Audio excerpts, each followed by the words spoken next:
Bapapa telema, telema, Yesu Kristo, ajali koya. Na etumba ya satana, bisotoko telema nangwi, bilenge telema, telema, Yesu Kristo, ajali koya. Aja koya lelo na etumba ya satana, bisotoko telema nangwi, babama telema, telema, Yesu Kristo, ajali koya. Aja koya lelo na etumba ya satana, bisotoko telema nangwi. Alléluia, alléluia, alléluia. Bien-aimés dans le Seigneur, shalom. Prions. Éternel Père de gloire, Seigneur du ciel et de la terre, je te bénis et te rends grâce, Adonai, parce que tu es le Dieu. Et te remercie, Père, pour cette belle journée que tu viens de me donner. Que ton esprit m'anime, ô Père, afin que ce qui va sortir de ma bouche ne mane point de moi, mais de toi. Et je prends l'autorité contre toute puissance des ténèbres. Au nom puissant de Jésus-Christ de Nazareth, je les jette dans les lieux arides. Bien-aimés, notre thème d'aujourd'hui, je l'ai intitulé « Le voleur ne vient que pour dérober, égorger, détruire ». Thème tiré sur les Écritures de Jean 10, verset 10. Dans Jean 10, verset 10, la Bible dit que le voleur ne vient que pour dérober, égorger, détruire. Moi, dit Jésus-Christ, le Fils de l'homme, suis venu afin que mes brebis aient la vie et qu'il ait en abondance. Ceci nous montre, bien-aimés, le plan merveilleux que Dieu avait conçu pour nous dans sa genèse n'était pas que l'homme meure, mais qu'il ait la vie, qu'il prospère à tout égard et être en bonne santé comme prospère l'état de son âme. Comme le monde est sous l'emprise du diable, comme nous dit les Écritures de 1 Jean 5, 19. C'est pourquoi nous assistons à tous ces théâtres. Nous assistons à ce que nous voyons aujourd'hui. Comme Dieu étant amour, et par son amour infini, qu'il a donné son Fils unique, son Fils chéri, afin que quiconque croit en lui ne périsse point, mais qu'il ait la vie éternelle. Alors, pour que tu ne périsses pas, il faut être un racheté de l'Éternel, un homme modèle, un homme à imiter, une référence christique. C'est plus toi qui vis, mais c'est l'Esprit du Seigneur qui vit en toi. Un homme intègre de paix ou un du Saint-Esprit, un homme de valeur qui cherche toujours l'excellence, qui ramène les brebis égarées à la bergerie. Un homme placide, qui apporte la paix là où il y a des désordres, qui laisse toujours ses empreintes dans le bon, qui apporte la paix et l'espérance en sa communauté pour qu'il vive en harmonie selon le plan merveilleux, le plan divin que Dieu avait conçu pour lui avant que ce monde soit. Un homme de valeur qui marche toujours avec les fruits de l'esprit. Bref, un vrai adorateur qui adore le Seigneur en esprit et en vérité. Alors, bien-aimé, si tu ne te retrouves pas dans ces chapitres, alors pose-toi bien la question de savoir si tu es de quel côté, du Seigneur Jésus-Christ ou du fils de la rébellion. Parce que celui qui est de Dieu, en lui il n'y a que l'amour qui prime. Il ne peut chercher de gourdin pour nuire aux autres. Il ne peut envier son prochain, les violer ou les tuer, parce que ces derniers représentent l'image de Dieu. Bien-aimés dans le Seigneur, une autre chose que les gens ignorent, que le travail est lié par un contrat. Le travail est fini, mais la famille ne finit pas. Je sais que l'ivresse du lait ne nuit pas selon le monde, mais est-il que le pays appartient à nous tous? Si tu as fait ton temps, tu laisses le temps à l'autre. C'est comme on construit un immeuble. Papa l'a laissé peut-être à 2 étages ou 3, et les fils ont construit 3 autres, ainsi que le petit-fils également. Au finish, l'immeuble en question se retrouve à la longue, avec plus ou moins 10 étages. Donc, dans la vie, il faut savoir céder. Dans la vie, il faut savoir céder, bien-aimé. Ne pas faire aux autres à ce que tu ne voudras pas qu'on te le fasse. Faut pas faire ombrage aux autres. Le Congo ne mérite pas tout ça. Tu te mets à l'écart, bien entendu, en surveillant le nouveau leadership à la loupe. S'il y a des bavures ou des failles, vous les dénoncez et apportez si possible des solutions idoines pour le bonheur des Congolais, toutes tendances confondues. Ça fait partie de la démocratie, car tout homme est remplaçable sauf le bon Dieu, Adonai. C'est pourquoi l'Occident, l'Amérique et surtout l'Asie développent ou progressent. Et nous, le mouton noir, nous ne faisons que marquer le pas. À cause de notre égoïsme enraciné. Et dans tout ça, on a l'audace d'être soi-disant démocrate. Comme un ventre creux n'a point d'oreille, le fort utilise les faibles à vil prix pour causer du tort à ses semblables, afin de torpiller cette démocratie tant recherchée que le sang d'émérite Patrice Lumumba, de Mouzé et de notre feu papa Etienne Tshisekedi, de Rossi et du cardinal Malula avait coulé, voire de notre grand-père Simon Kimbangu, ont payé de leur vie, sans oublier aussi bien entendu. Je trouve ça vraiment aberrant, inadmissible. Nul n'a le monopole de comprimer la vie des autres. Nul n'a le monopole de feindre le droit des autres, s'ils sont légaux. Bien-aimés, tenons-nous vraiment la main dans la main. Marchons ensemble avec cet esprit d'équipe. Tête haute, nous ferons une ronde autour du monde. Nous ferons des exploits, bien-aimés. Que la corruption, la haine, le tribalisme, le népotisme, le clientélisme et les tueries imbéciles et l'injustice soient bannis de l'ADN congolais. Car le Congo ne sera construit qu'avec amour. Que notre Seigneur Jésus-Christ soit le pivot, la fondation de toutes choses, bien-aimés. Les élections sont proclamées, comme vous le savez, la CENI a accouché ce qu'il a accouché. Je sais que ça fait mal, mais ne brûlons pas le pays. Évitons le soulèvement populaire, l'eschatologie du grand soir. Donnons la chance à ce leadership nouveau. Nous allons les juger après 5 ans. Accordez-lui la chance d'achever sa vision. Avec Dieu, je suis certain que nous ferons des exploits. Avec le Fatuvit, le Congo va se remettre. Bien qu'ils ont un défi sérieux à relever, mais Jésus-Christ est Seigneur. Ma foi, j'ai entendu de part et d'autre ceux qui débitent des propos outrageux, malsains, incantatoires, sans fondement juridique ni spirituel, et se réclamant au monde désévolué, mais assortis d'un manteau honteux, de sorte que si les ridicules tuaient, ils allaient s'effacer et être emportés par l'ouragan de l'histoire. Mais Dieu est grand, bien-aimés. Soyons placides. La patience est amère, mais son fruit est doux.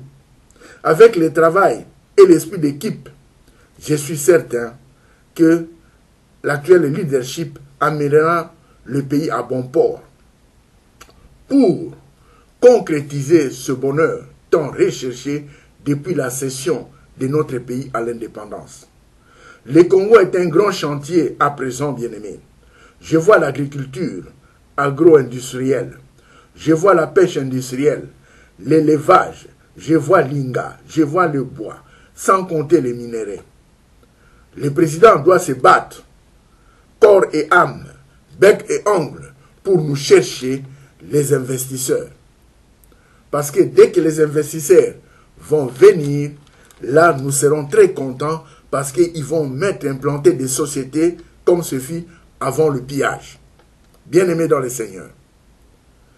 Par contre, ceux qui vous conduisent en erreur, en vous incitant à aller injurier les autres, à aller battre les autres, à aller incendier les maisons des uns et des autres, ce sont des brebis égarées.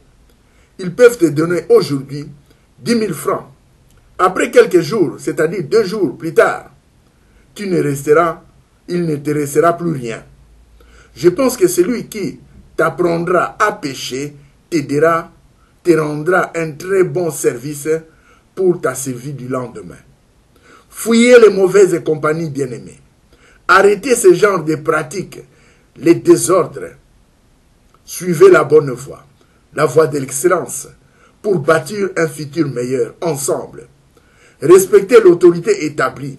Évitez les propos outrageux, parce que lorsque tu fais ce genre de déclarations, à la maison, ta famille ou tes enfants te suivent.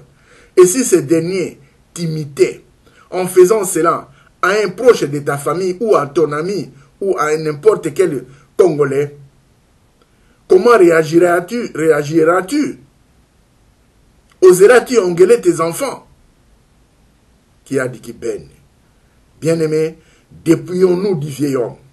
Portons le fruit digne de la repentance et les armures de Dieu pour faire face aux ruses du diable. Reflétons le vrai image bantou qui prône aussi les fruits de l'esprit, Galates 5, 22. L'amour, la joie, la paix, la patience, la bonté, la bienveillance, la foi, la douceur, la maîtrise de soi. Puis, étant bantou, le dialogue, la tolérance, le pardon et la réconciliation. Car l'arbre à palabre demeure irréversible pour ces pays. Surtout, ne soyez pas fanatiques aveugles des politiques dans le mal. Parce que le jour du jugement, ils ne seront pas à ton côté pour être ton avocat. Chacun moissonnera de ce qu'il a sémé sur cette terre des hommes. La Bible dit, Dieu punit l'iniquité de père sur les enfants et les enfants sur des enfants jusqu'à la 3e et la 4e génération. Peut-être ce que tu subis aujourd'hui est un karma découlant de tes arrière-grands-parents. Bien-aimés, soyons transformés par le renouvellement de l'intelligence.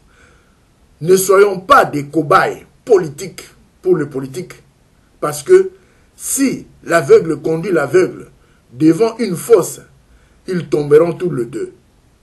C'est pourquoi je prierai l'Éternel, Dieu, pour qu'il puisse vous changer le cœur de pierre que vous avez et vous mettre le cœur de la chair, où il y aura l'amour et la tolérance mutuelle. Parce que Dieu ne désire pas que le méchant meure ou le pécheur meure, mais qu'ils vivent. Demeurons ensemble comme un régime de bananiers, derrière un leadership nouveau et un vent nouveau pour un Congo nouveau. Alors, j'en profite pour parler en lingala pour aider ceux qui ne comprennent pas le français. Ndeko moringa mi makamona zai kote na mokona lelo po etele kiuta kala toleka na kosolo na ndeko. Ezali mobulu o ezali kosalama na mboka. Mobulu ezali kosalama na mboka ezali malamu soki mokete. Tozali koboma na biso, tozali kozwa banzete ko bete baninga, ko peut-être ba machette ou ko sala ba mbelu kwa ezali malamu soki mokete.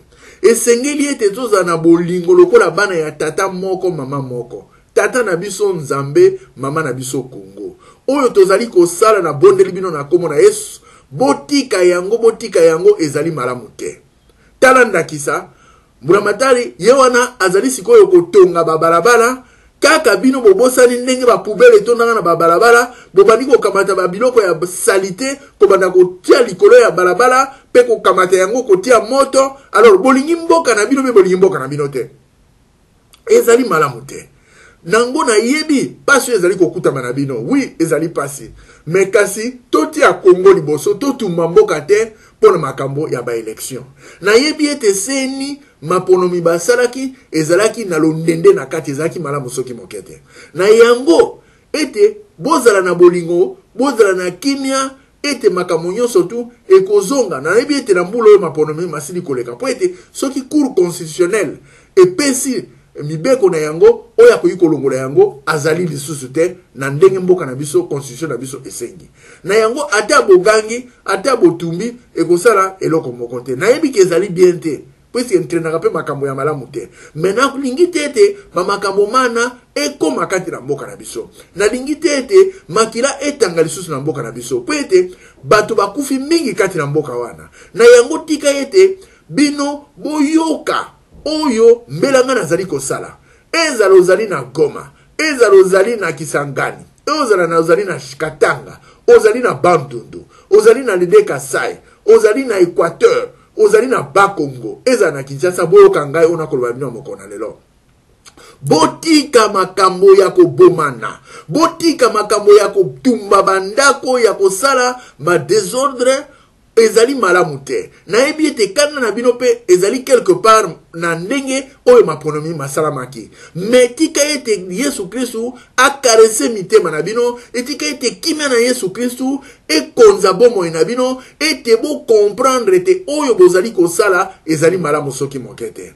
Ko boma baninga na bino ezali soni mingi, ezali kopesa biso image ya malamu soki mokete.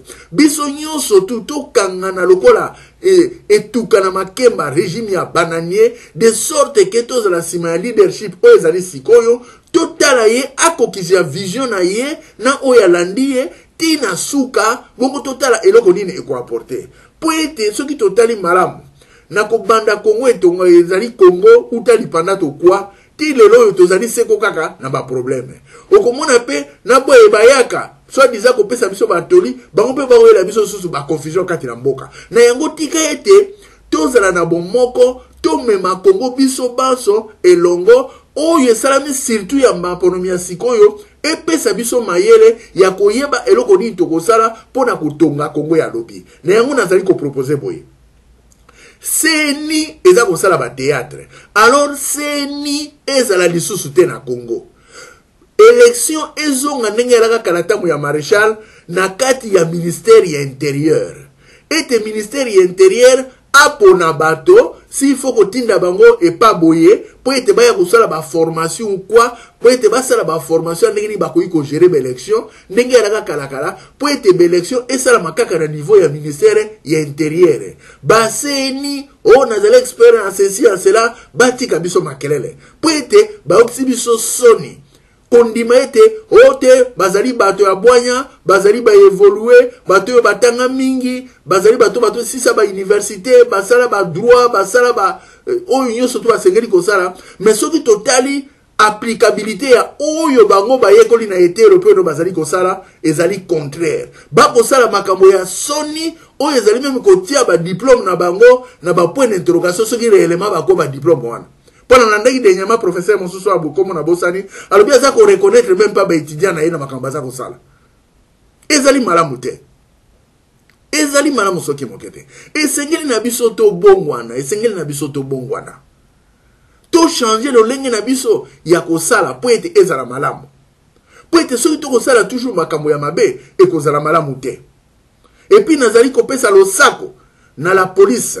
Nazali ko pesa bango lo sako po ete ba respecter mot d'ordre oyo mokonzi mboka pesaki bazali susu ko beta masasi te ko bomate mais na ebite na uta ko tala soki lobi quelques personnes na ebite su ba kusu pe zavre soki pe ali ba bino ba tchaka fake news na ebite mais quand même il faut to encourager bango ba kende seko na lolenge lona de sorte que ba makambo ya bozoba ya mbindo ezali ko sala maliboso et sala malisusu te ba makambo ya ko botola bato biloko ya ko botola bato misolo ya ko sala ba makambo o ezali salite na miso na bato o ezali ko pesa lokumu te na tina na mboka eleka na kosila libela na libela.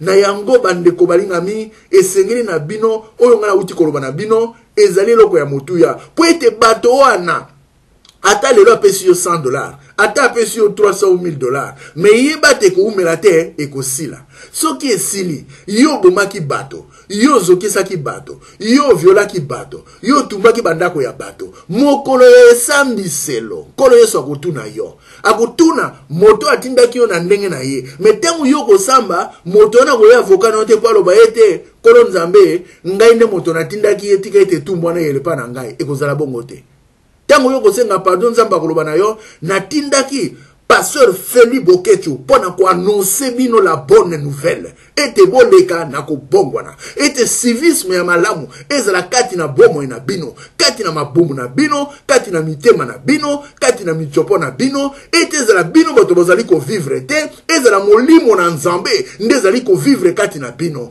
ezala te molimo na nzambe o ezali ko sala kati na bino po ete bozala ba modèle kasi bino boli ko sala oyo pasteur alobaki te oyo ba évangéliste balobaki te oyo ba prophète balobaki te oyo ba docteur balobaki te na yango bino esengeli na bino boya kati na libulu na moto le temps de feu du soufre po ete eyamba bino na esengo bozika makitoko na misala oyo bino bosalaki kati na mokili na seye na mboka Kongo oyo nga napesaki bino oyo ezalaki na nkita ebele oyo ezalaki na ba diamant ba coltan ba cuivre ba manganèse oyo ezalaka deuxième producteur mondial à l'époque vers ba 68 il y a huile de palme oyo ezalaki na ba eveya oyo ezalaki na ba zenge oyo ezali na forêt na ba bois oyo forêt ali na no vierge oyo ezali na mai oyo ezali na mbisi oyo ezali na courant bino lokola bino bogere yango mabe ete population baza kokufa peut-être na nzala bakomi obligé ya kolia biloko ka soki bolambi peut-être 2 jours po ete soki mikolo eleki ekobeba po ete bacourant ezali te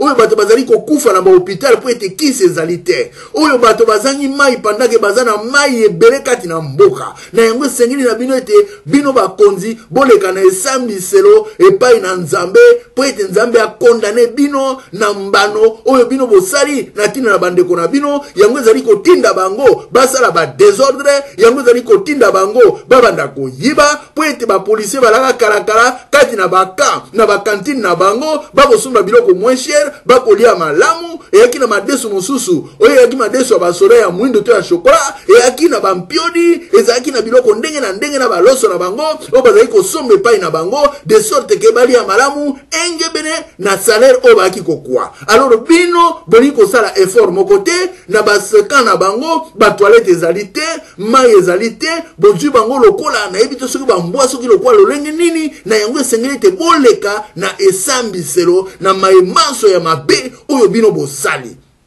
ezali malamu soki mokete na yango esengeli te mboka ezala na bomoko po ete ntango ya maréchal toalaki mokongo akele mosusu mission kosala obia na basankusu akomi na basankusu ake mission soki pa kile musu célibataire akuta na mwasi na yekuna balubia amemi mwasi na bana bakomi kuna bavana bango asepeli na yekuna ayaka na bakongo be na Kisasa kaka peut-être pour na ba vacances basusu batika la bongo na bamboka na bisika bakenda memo pepe oyo ekomi ko sala masiko oyo eni ko zongi sabiso na makambo ele kaka na 64 oyo ba session zali ko salama oyo batole ko bomba na lokola banyama ezali malamu soki mokete na lingo na lingi civisme ya malonga ezala kati na mboka wana yango na lingi ete bino bakonzi boluka botamize bato ya malamu boye bakozala ba omonie pona okene kotia liloba na nzambe kati na ba prison baki na ba hôpitaux oyo bakotia liloba na nzambe kosala ba conférence songolo po ete bato baleka na kobongwana ezali très important po ete niveau ya congolais ekomi tellement bas okomona mwana azwi diplôme français ayebi kokoma te. Alors, bakomi kokota na misala bango ya bolole ya soi disant soki ba chronifoite ne ba momba pesa ba kombo ko banda ko insulter batu bututi na moyi mosusu kutu na uti kolanda uti kokosa te ndeko mosusu na Turquie auti kokufa nzoka ne makambo ya lukuta nini akoluka buzz est-ce que bozo mona niveau congolais akomi motema mabe ya ndenge wana bondoki o ezali ko sala makati na bomo na congolais est-ce que bozo mona o normal ezana makambo susu ezo senga président de la république te eko senga ne yo moko na conscience na yo est-ce que makambo ngana ko sala ongana za ko débiter ce qu'on a koloba ete songo la kufi o kendele msusu na morgue okokanga ba photo ya moyi okobimisa na Facebook okoto ba makambo ko ezanga tina ya bolole nde ba makambo ko bino bozali komona L'État kobongisa ba balabala yango to ko béton bino mo boko miko komata bilo bo andiko tumba likola balabala o ba obongisa bilo boza banyama boza batute ba boza ko mona ba papier te oza osala mwana bino boza ko bwaka oli boza mayele bokanda mayele za na bino otala ba film lokwa na ba Luanda otala ba film lokwa na ba Côte d'Ivoire ba balana bango ba babala bango pepe kitoko propre mo ya bino ba sachet lo binga yoyo ba papier lo binga yoyo oyo nyonso tu ya mabe e lo binga yoyo alors bozali bandoki ya Congo e banino na bino moko ba congolais boza bandoki bo normal te et sengeli bo changer façon na bino ya komona makambo peut-être ba salito bino bozali kosala bo éviter que pesa ba typhoïde tangu salite leki bangungi ba ya kovana na ba ostanyanto wana baza ko pesa bino malaria bo éviter que malaria comme ati cérébral ba kufa pe na malaria. Malaria lika ka sida te mutu ko kufa na malaria mutu ko kufa na typhoïde ezali malamu te esengeli na bino bo changer mboka ezali monene okoki kosala bilanga na yo pe oza ko vivre no malamu okoki kokendo vandu bi ata na mboka Kongo ezaka Kinshasa to kokende même na mboka na village na yo osala bilanga na yo pe ozokamata biloko no osala kuno ozoyoteka ona Kinshasa po ko se retrouver koleka même moto oyazana Kisasa. Je me souviens encore quand on a une mission de service dans bassin pour la prospection en plantation abandonnée. Donc ozomona na kei na kuta ba garçon mususu azana ina mboka mayaka na Kisasa kozona biloka ko ya kutuna ba information pa na kosa ndenge nini bona boye pe omona mutanga kutuna ba information po ozomona ke na mboka ngwaza na mwa magasin na yepe aza ko vivre bien na basi na ina bana. Mais bino bolinga ka Kinshasa. Ba wewa bakumi ko iba bato akotambola na moto amoni mama zoleka na mwasaki na ya bendi akimi c'est-à-dire moyibi ekomi na niveau moko ezosala ngame malili na nzoto zango naza kote yao bandeko botika kosala biloko wana ezali soni Kongo ezo mérite yango te pardon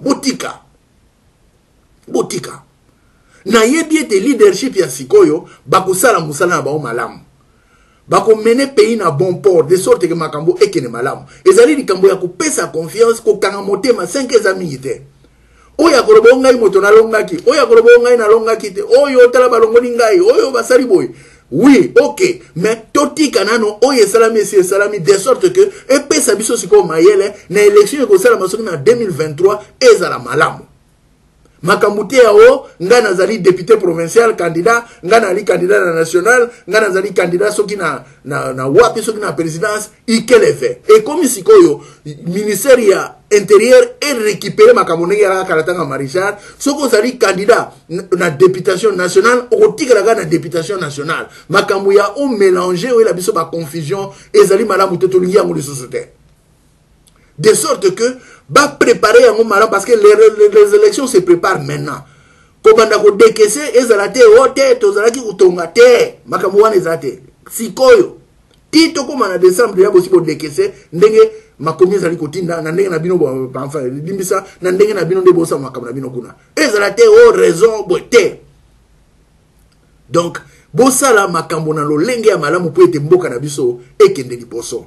Président de la République akende ko beta mutu ko luka ba investisseur partout baya ko s'installer na mboka ba fungula ba société minene de sorte que ba congolais ba se retrouver et puis qui dit société minene ko lobaka kateke il faut Kinshasa ou bien Lubumbashi ba Congo te na ba Équateur na ba Kisangani partout na ba Ndundu partout ba société il fait fungoma loko ande ba koloba sala kala alors au mona bato bazali kuna ba banda ko envier ko yana Kisasa te exode rural ko za pena makasi te parce que ba ko se retrouver kuna na misala zo kuta makati na bango kuna bando yaka ba vacances asomi peut-être biloko na ba biloko na ngo posa pe azongi kuna continuer musala na ina bana na ina na mwasina ego za na malamu makambo ekene ningi wana pena ko insiste na osenga na bakonzi ba rapatrier lokola ya papa Tshisekedi kore zongi ba rapatrier kore ya Maréchal Mobutu na ya Moïse Tshombe ba papa na biso na pe bazonga ba kundama na sema belé na bango o ya bokoko na bango parce que même les morts ont droit d'être enterrés dans leur terre.